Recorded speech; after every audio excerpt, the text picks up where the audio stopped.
I when the agree. government decides that they don't want to have that program anymore, people are left scrambling. Right. I think what that highlights again is not that you're opposed to helping people, No. but actually that you're for helping people.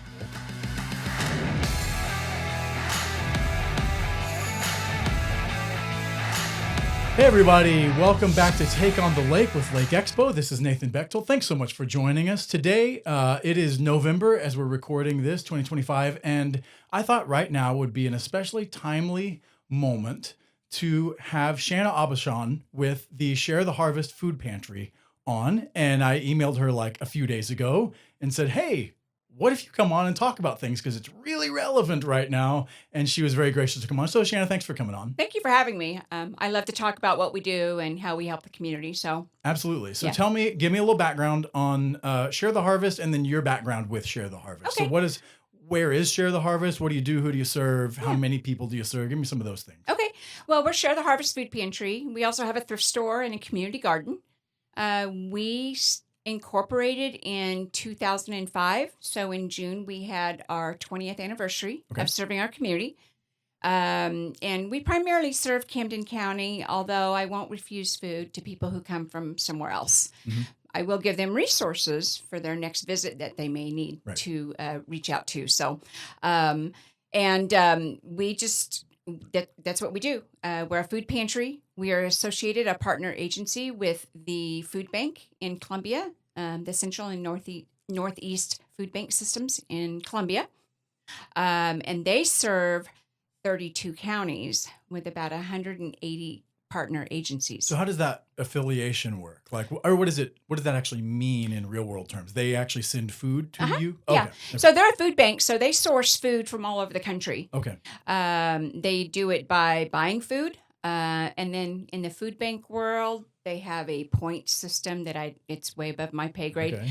but they can trade points for this case or this load of food. And it's kind Interesting. of crazy. I know nothing about this. I know. I've never heard of that before. Yeah. Okay. So they have a big warehouse up there, and being a partner agency, Share the Harvest is the only agency in Camden County that is USDA certified to give out commodities. So USDA commodities. What's a commodity? A commodity is food items that are paid for through the Farm Bill, the U.S. Farm Bill. So the commodities are currently on hold. What we had stored at our food bank has to get us through this rough patch. Okay. As far as commodities, Okay. I was That's told related to the SNAP thing in particular. Yeah, Okay. and the shutdown, the government shutdown. Oh, okay. Yeah, so there's multiple things that are affecting that. Got it. Correct. So we were told that we would not see a great decrease in the foods that we got in November. But if this continues another month, then we're going to start seeing some decrease in what we get. Okay. And just so you know, the food bank up in Columbia is just a handful of food banks in our country that don't charge their agencies for food. Oh. So we get that food for free. Really? They do have a purchasing program where I can go in and purchase some excess for pennies. How do they decide who gets what amount and all that stuff? Depending on how many people we serve. So there's a very extensive reporting that goes on a monthly basis about how much food we get, how many people we served, were those families on SNAP, were there other benefits including that, just a whole myriad of things. You guys keep like pretty good records on, I mean, do families, I've not seen that in action. So do families, when they come to Share the Harvest, they have to fill out something with their name and stuff and their info, or how does that work? Yeah, we do put their name in a database. Okay. Because that's how the food bank secures funding. I think that's a good idea. So, yeah. Yeah, so we put their name in a database. They don't have to fill anything out. We do it on the computer when they check in. Okay. Being connected with some of the other food pantries and other food resources in the lake area and surrounding areas, a lot of times those people are already in the system. A lot of times they're already in the system because maybe they moved from a different area. It's one big database that's shared. Who runs that? The Central and Northeast Food Bank Systems. Oh, that food bank system runs a database that all the different food banks that are affiliated with it are linked up into. Most of them. Okay. Yeah, they charge us a fee Mhm. So some of our smaller food pantries don't participate in that, Okay. but they still have to record their information with the food bank if they get food from the food bank. What's that? What's the Central Missouri Food Bank sort of? I mean, we're not even talking about that really, but I'm Yeah, just kind of curious now. yeah. What's the model there? I mean, it's obviously not a for profit thing, but They are a non-for-profit. they're a not for profit, hmm and so they get what Don't they get donations, they get grants, grants. Okay, endowments? okay, so all kinds of different. And being in Columbia, they are heavily involved in Mizzou. They do a Okay, Taste of the Tigers, which is all the local restaurants in Columbia can enter, and it's like $100 or $150 a ticket to go, but you get to sample all these. It's a fundraiser, and they have a interesting. live and silent Okay. auction. So they do they also do a float your boat. You're familiar with the float Oh boat yeah. that we do Hmm. down here? We actually stole that from them. Oh nice. I Okay. went up and watched their event, and Jason Jones and we brought it down here a few years ago. Okay. So, Okay. um, Fun. yeah. Yeah. So Okay. So that's how they function, and then you guys, they're not your only source of no, food, as we talked about, but they are a major source yeah, of that's about supply. 60% of our Okay. food. Another 25 to 30% will come from our vendors. We do rescue through Feeding America. So Feeding America is also part of our food bank. They encourage grocery vendors to give us food that would normally go out into the trash. And a lot of times, it's just a rotation of food. They have food safety guidelines they have to follow. It doesn't mean the food is bad. Right. Last year, we got almost 1 million pounds of food from our local grocers. We pick up 3 Really? days a week.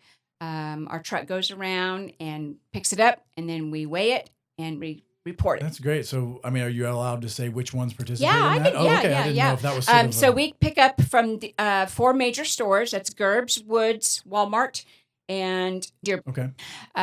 3 days a week, and then the Dollar Generals. We have 3 Dollar Generals on the west side Mhm. that give to us also, Okay. and so we keep all that, all records for So, that. so they have various foods that were going to get thrown out Mhm. for various reasons, but they're still fine, safe to eat, all that. Mhm. And they put them somewhere where they know you have Yeah. they keep them back in the back Yeah, somewhere, we and then you make guys come and pick our them up. guys, our warehouse guys, when they go to a store, they'll go back to the produce department, and the produce department, like Deerbergs, they'll go Nice. to produce Deerbergs. They'll have a Great. cart ready for us to wheel out to our And you car. said that accounted for To our about truck. 1 million pounds of food last year for the And then we got another for million. your food bank. And then we got about another 1 million pounds of food through the food bank. So those are the type of numbers we're looking at. 1 million pounds. Wait, say that again. Yeah. You were at 1 million pounds through the food bank. What do you? I And don't- then another almost 1 million pounds of rescue. We call it food rescue Through the grocery Feeding stores. America, through the grocery stores, through Okay. Feeding America. Interesting. And we report that directly to Feeding America. Okay. And so then additionally, is there another source that's the federal government? Or you were talking about the commodities? The but commodities are where's in part of that other figure that we get from the food bank. that? Okay. So Oh, we okay. get those. They administer the USDA commodity program at the food bank and filters down to us. Okay. And they generally only like to have one food bank, food pantry, certified for USDA commodities because there are really some strict standards we have to adhere to being a government program. It doesn't surprise me that there's a lot of structure and hierarchy, for lack of a better term, to that. But I never thought about really any. I mean, it's been very opaque to me. I've always wondered kind of how do some of these things work together. They're obviously not in competition, but because you think of various businesses in a community, it's like, well, no, come to mine, not theirs, right? But it's like, Right. well, no, that's not exactly how that works. So anyways, that's a helpful explanation on that. So, how many people does Share the Harvest serve on in 2025 so far, maybe? Well, I'll give you an estimate of what we're doing on a monthly basis. Sure, okay. Because it changes. It's an ebb and flow. Okay. We are actually in our busy season right now because so many people lose their jobs this time of year, whether they're in construction industry, the food and beverage, hospitality industry. They start making cuts. So this time of year, it's our busy time. So, and now it's really, really our busy time. So, but we average about 550 to 600 families. Per month? A month. Okay. And besides food, we also do financial assistance. So I will help somebody who comes in and says, I got an electric bill here. I'm short. I can't pay it. can I have some help? So this year we have given out approximately $13,000 in financial aid to Kind of the emergency type stuff where right, it's right. like Or I need a tank of survival gas type until stuff. Friday when I Right. get paid. How do you vet that, or how do you decide if somebody's abusing that, or if that's an appropriate use, or whatever? Right. So I vet it. And funny thing, and I'll tell you a story. And I won't say any names, but a lady called me yesterday and wanted some help buying a water softener. Okay. Okay. A water softener is not a That's necessity. not an emergency need. No. Yeah. So Yeah. ours is financial emergency need. Yeah. Most of the people who come to Share the Harvest to get this aid, I've known for a period of time. I've been at Share the Harvest 9.5 years. Okay. So I see these families day in and day out, or week in, week out. I see them come in for food. They come to the thrift store. So I see a lot of these families that we help. Right. And I keep a pretty detailed list of the people that I help so that we're not just helping a few. I try to make that we Yeah. can help. It's a finite amount of resources, so you want Right. to be able to help Right. folks. How do like And checks are not made to individuals. So if they come in and they want help with their propane, I am going to write a check to S&W Propane. That's Or I'm going to right. write a check to the Right. electric company. Or I'm going to, I have a partner with MJ's right there in Greenview where people can go and get their gas. Okay. So we That's have all good. those. Yeah. Those. Right. You're not just giving out I'm just not handing out money. Yeah. Correct. Where do those funds come from? Those are donations by people. Okay. And also the jars that we have around the community. We collect that money and it goes into our emergency aid Do you account. have paid staff? We have 4 full-time people Okay. at our location. Myself, a warehouse manager, a thrift store manager, and then I have a driver and a warehouse associate. Okay. How much And is the thrift store? the rest is all volunteers. We have Okay. about 45 regular volunteers. Great. I mean, I can imagine that kind of organization would live or die by volunteers. We do. basically. They really are the heartbeat Yeah. of our organization. We couldn't do what we did. We did it during COVID because we lost all of our volunteers. Sure. But then again, we weren't really open. We were handing out food during COVID. People have asking me how I'm getting through all this right now. And I said, I made it through COVID. I can make it through anything. It was training. Yeah. This makes this look easy. Yeah. I'm sure. Yeah. How does the thrift store, what percentage or portion of that in terms of financial help does that give to the? So that keeps our lights on, pays our mortgage, pays our insurance. Yeah. Running a business isn't cheap. People, complain about prices of things in our community, but they don't stop to think about the overhead that a lot of these businesses have. Right. They have to have liability insurance. They have the same overhead as you would at home, just in a bigger scale. Right. The thrift store, we do about $180,000 a year in Okay. revenue. And that allows us to do all the things we do to help the community, but it keeps our lights on, pays our bills, and it also helps pay for our staff. Right. And is it run? You said there's a manager, but other than that, it's run by volunteers, basically. Correct. Yeah, there's 4 of us That's good. that are there, besides 3 besides myself. Right. Yeah. Great. Okay. And so we see people, and one of the things that's unique about our pantry is the hours that we're open. Our pantry, we're open 3 days a week for 7 hours a day. Okay. So that's 21 hours a week. Where some of the other pantries once a week, 1 day a week or one something. day a Yeah. week. Lamb House, they do 3 days a week, but they have a shorter time period. They're not there all day. And we try to work with all of our other pantries too. It's not Sure. you can't go I there would and you think, can't do this. We try to work with our other pantries. If Gary Mitchell runs Lamb House, and he's really good about saying, hey, I got some venison. Do you guys want some?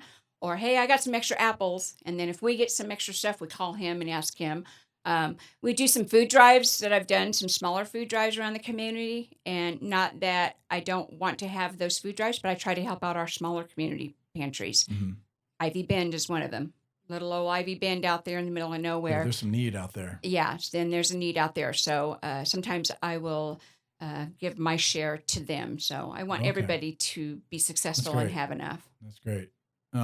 So serving, how many families a month did you say again? About right now, 550 to 600 And Man, we that's a expect lot. that to go up anywhere from 5 to 7%. Why? Because of the SNAP benefits being suspended. Oh, of course, right. Because people aren't getting SNAP Yeah. themselves, and so they're going to come. Yeah, they're receive going to help. find a Okay, way of to course. get other resources. And Right. I've already experienced it this week. People are already trying to juggle their money. So they're coming in and asking, I didn't get my SNAP benefits. Can you help me with my electric bill? Because they're going to spend that money that they would normally had not had that they're not getting with SNAP. So we're already seeing the families trying to be proactive and look ahead to try to juggle their finances. Okay. So the way the SNAP current stoppage, as we talk about this at least, again, which could end anytime. Could be honestly. today. I Right. heard. I'm hearing every day. Yeah. I mean, you never know. Right. It's it's like we love a little bit of drama in this country. It's like if there's not enough good drama on TV, it's just political drama, right? Yeah. So don't know when that's going to end, but the way that affects the food pantry currently is that you expect you're going to see more people coming through. And then you were saying on the other side with federal shutdown, some of the foods that we get, some of the foods you get are going to decrease. Yep. Okay, got it. Yeah. So how do you kind of maneuver and prepare for that? Are you working with you talked about other food pantries, other organizations, or what have you seen since the buzz about the loss of SNAP benefits has been kind of happening for a few weeks at this point? 2 weeks. What are you seeing? Last week and this week was nothing but working on a food drive. So Representative Jeff Vernetti reached out to me beginning of last week. And I've been at Share the Harvest for 9.5 years.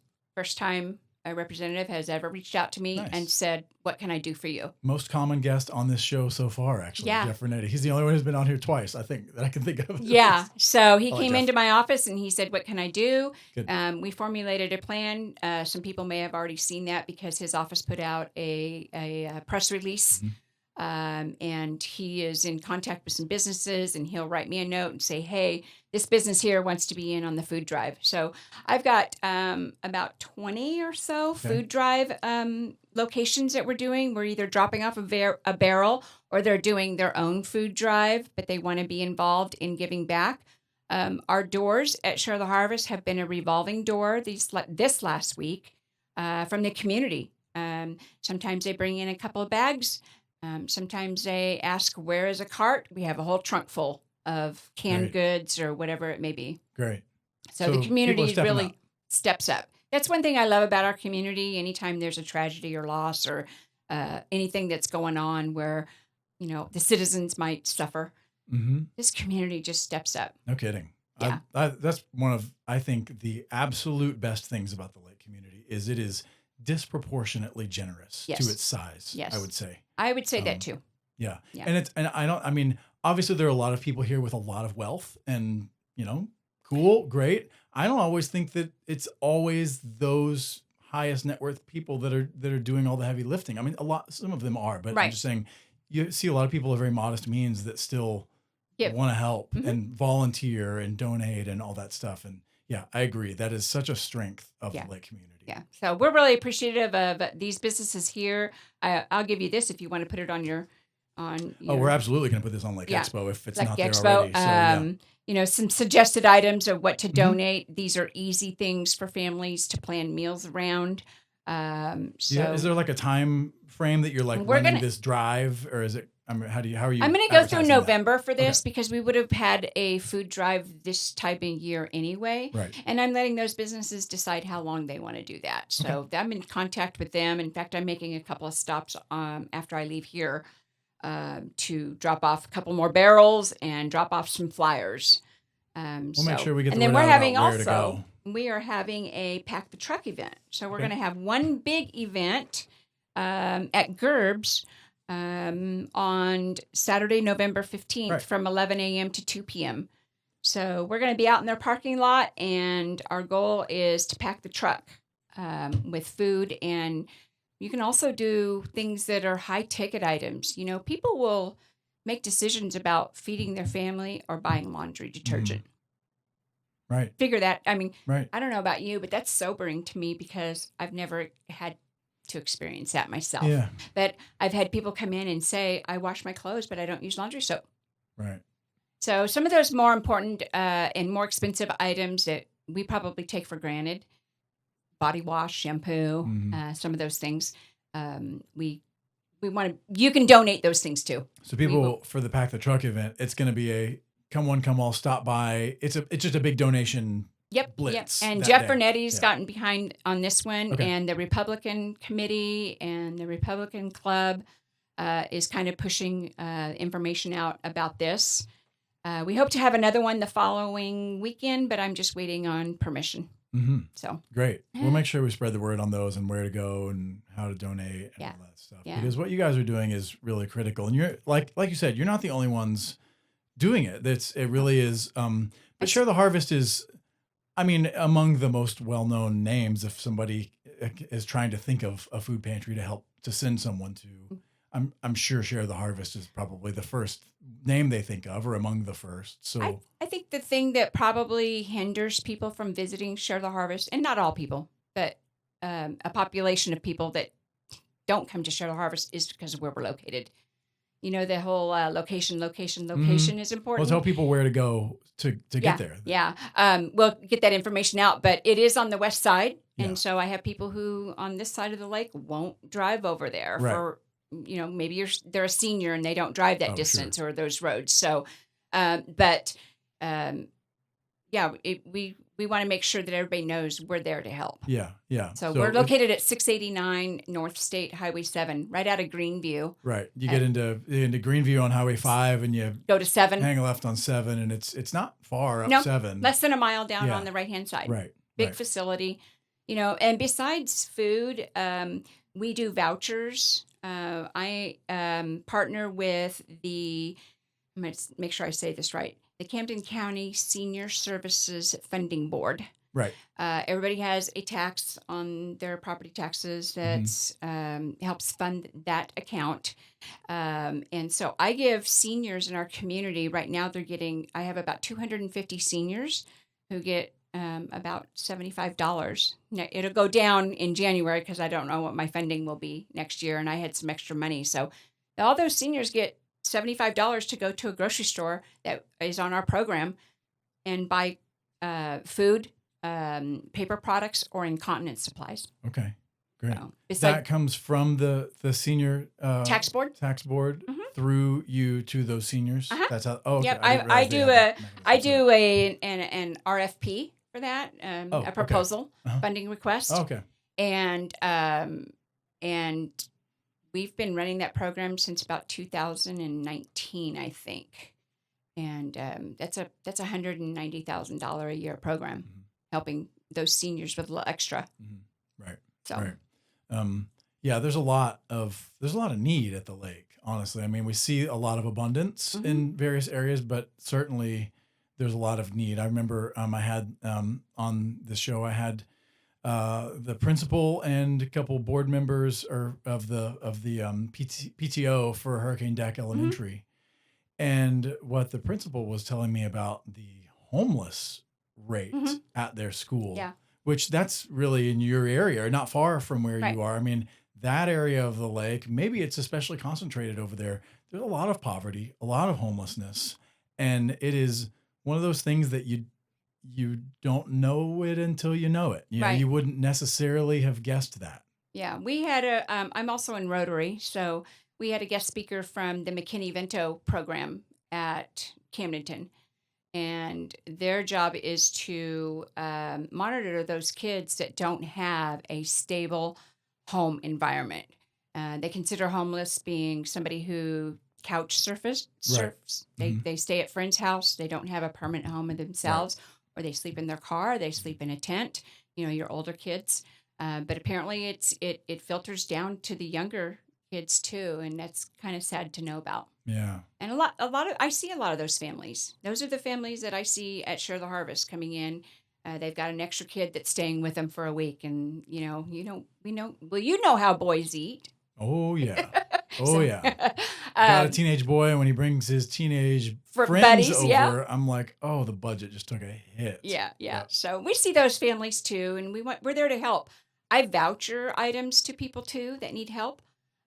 So maybe somebody's going on a job interview and they don't have the proper attire to maybe land that job. Mhm. They come and they ask for some shoes or a top or pants or whatever it may be, and they don't have the money to pay for it. We'll voucher it. Okay. So we do that vouchering system with that. I also have a sharing corner in our waiting room at our facility, and we put clothing and items there that people can go through and pick out and take Oh, with them. great. I partner with the changing table. So we have diapers and wipes and period products for women Right. also. So there's a lot going on out there where people, unless you come and see us and see what we do, you wouldn't know what we do.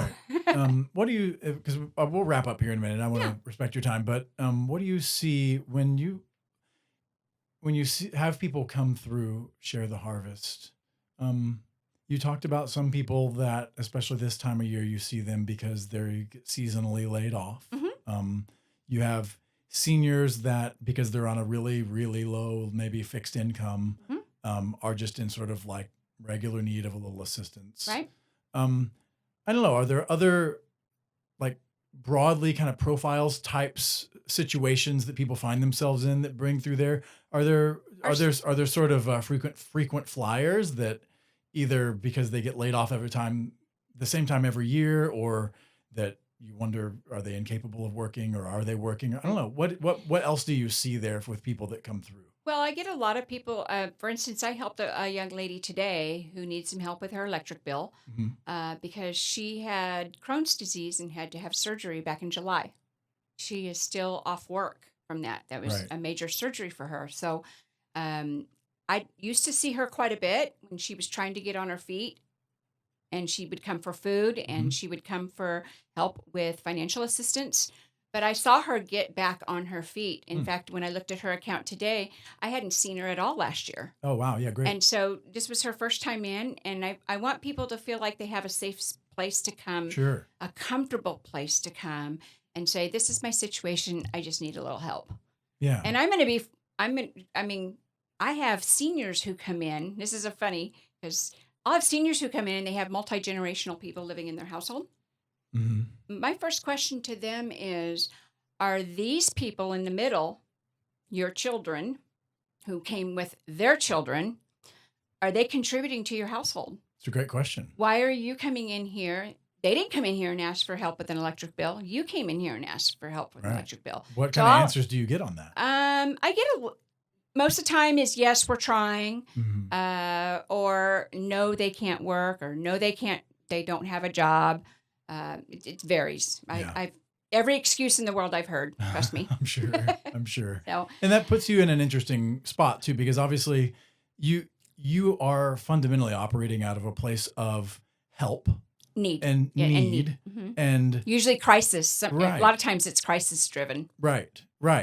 And then mixed in with that are the impossibly complicated stories of the people who actually show up. So like great example of the young woman with Crohn's disease who couldn't work and hadn't needed assistance for a while, but then did need a little assistance because of this emergency situation. Versus, again, it is an extremely common thing at the lake. These multi-generational homes, often not living in a particularly large home a lot of times. Or grandparents taking on grandchildren. Right. And because the parents are out of the picture. Yeah. In jail or gone or whatever. I mean, that was what I was just thinking about, was you actually meet people, and it's not your job, obviously, to sort all those things out for those people, but you meet people in the midst of all kinds of diverse situations. Some of them maybe of their own making. Some of them, they just ended up in this situation and they would not like to be there or anything else. So I would think that a majority of the people that come in and they ask for financial assistance, it's really a big thing for them to step through the doors and ask for that, or pick up the phone and call me. Because like it's humbling to do that. Right. And I try to make people feel like everything, it's happened to me before. There's been times in my life where I didn't have a whole lot and I had to go and ask for help. And so I try to make it as comfortable, but I also won't let them run all over me month after month after month, $100 here, $100 there, whatever it is. So, there's got to be a reason why you're in this situation. Some of my seniors, if I find something going on with them and I will reach out to a counselor who works with the state Division of Aging, and I'll say maybe somebody needs to intervene here because Okay, good. they're coming here for food. They want electric assistance every month. So what has happened in their home Right, situation where they're requiring more help than normal? right. Same thing with SNAP. When we want people to come to share the harvest, that's what we're there for, is to help people have food to feed their families. Hmm. And every person walks out with 25 pounds of food for every household member. So a household of 4 is going to walk out with 100 pounds of food. It wasn't designed to feed you the whole month. The Right, food bank systems and the food pantry systems weren't there to feed you for the whole month. right. They were there to help you divert some of the funds that you may have instead of buying food so that you can do the other things. Yeah. Put the gas in the car, Right. pay the The electric bill. detergent for the laundry, or Right. yeah, whatever Right. else. And So, and there's a lot of resources in our community where people could not have to grocery shop at all. sure. So, Right. but we encourage people, to stick to one pantry. We don't want to put all the resources on one area. Hmm. So somebody comes from Eldon over to share the harvest. First thing I'm going to ask them is, you made a 30-mile trip, Right. and why'd you come way over here? We're going to help you today. But I need you to stick to resources in your own county because it Interesting. just spreads everything way Oh, thin that's a great when point. we have people who visit multiple areas for Yeah. services. Yeah. The goal isn't, or the goal isn't that people would be literally depending on sort of running the circuit of food banks to get all Hopping. the We call it groceries. hopping. Yeah. Mhm. And again, I'm sure that probably happens, It's and like you, with anything else, right. Nathan. There's fraud and abuse Hmm. and people who just think. I mean, I think there's people who think right now that this end isn't going to happen. Hmm. So there might be people stocking up. Sure. I get it. Right. When we get into tough times, people go into a self-preservation mode. Yeah. Well, that's pretty natural. Yeah. Yeah. So, well, I'm glad that it's interesting, and I appreciate learning about the systems and methods that y'all have in place Mhm. to just know the people that are coming, to keep track of that on some level, Mhm. to ensure that you're helping the most people in the best ways, I Right. guess is maybe the right way to say that. And what's been encouraging to me too is to see um, these food pantries we have at the lake have been core and sort of staples. And then in this time where a lot of folks are concerned about food stability and losing SNAP benefits or whatever else, seeing so many other organizations, my church, many churches I've seen going, all right, we're doing our own food drive, whether it's for their own membership or Right. or for members plus others or whatever it is. Like Right. it's been encouraging to see the way so many people in the lake community and organizations and churches and nonprofits and groups and whatever have stepped in and gone, let's go. Right. Yeah, a lot of those places have their own little pantry closet. Mm-hmm. So it's there for the parishioners to Right. say, hey, I got a neighbor down the road here. He's in really bad shape and could really use some help. I Right. will get that phone call too. Sometimes I'll say, hey, I'll get a phone call from the sheriff's department. I was just at a home. I seen their kitchen. They don't have a lot of food. Mm-hmm. They'll come by and get an emergency box from us.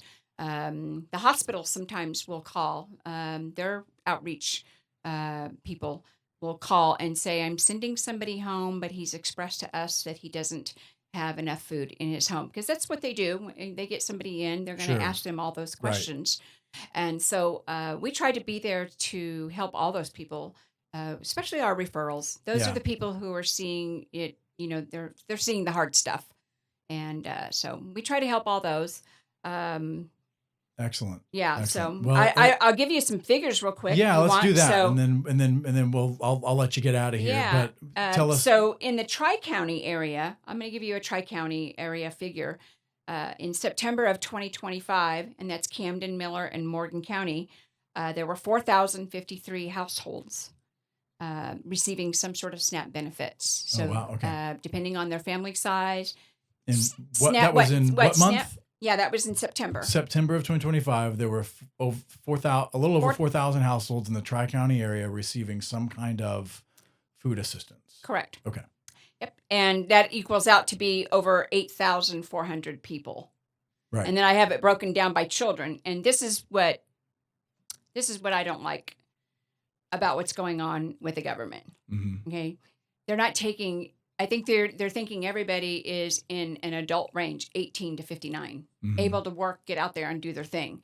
There's children involved in this. Sure. They don't have any control over Right. what they're doing Right. or what they're receiving or not receiving, or whether they get groceries in their belly or not. Right.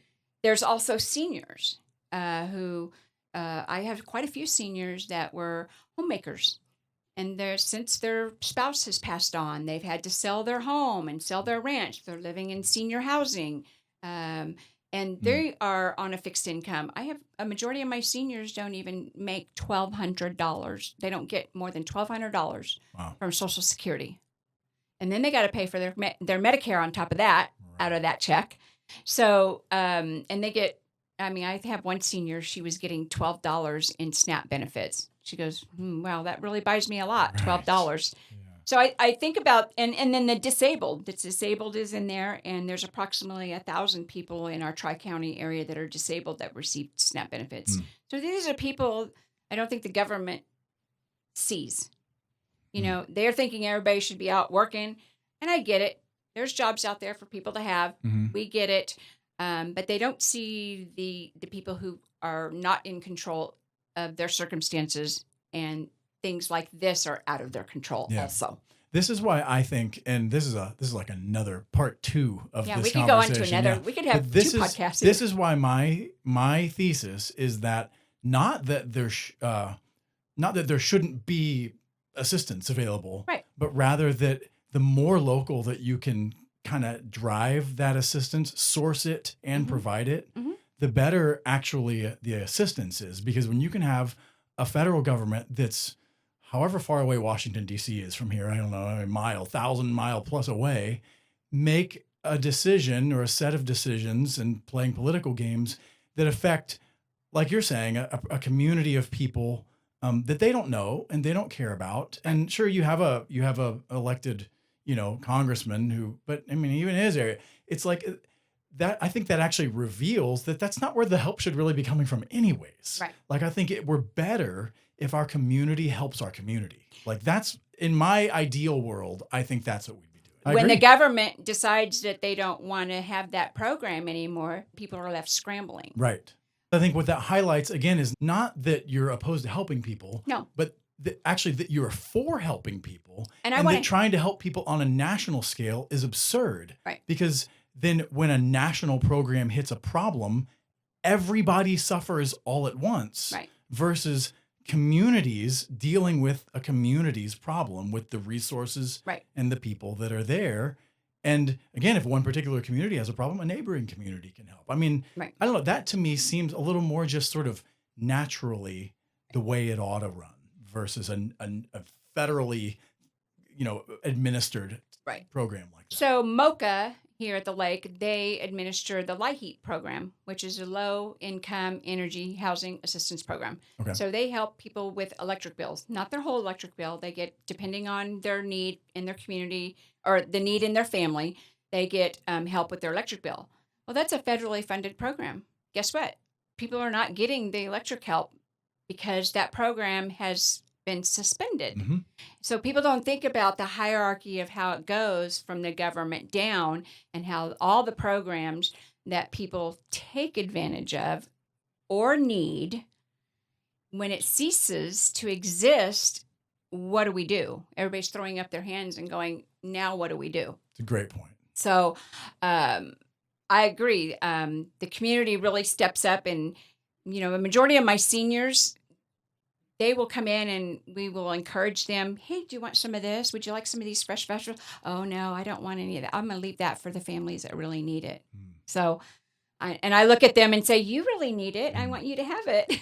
Wow. But so it's a ebb and flow. Yeah. Interesting. Well, this has been a very enjoyable, interesting, diverse conversation. Yes. And I've learned a lot. Yeah. And I really appreciate you coming on because I want to highlight what y'all are doing and I want more people to know about it. So we're going to work on that. Yeah. And, I'm not the only one. I just happen to be Camden County's biggest food pantry, but Lamb House has their food pantry and they source kind of the same way we do. Mm-hmm. They're also associated with the food bank out of Columbia.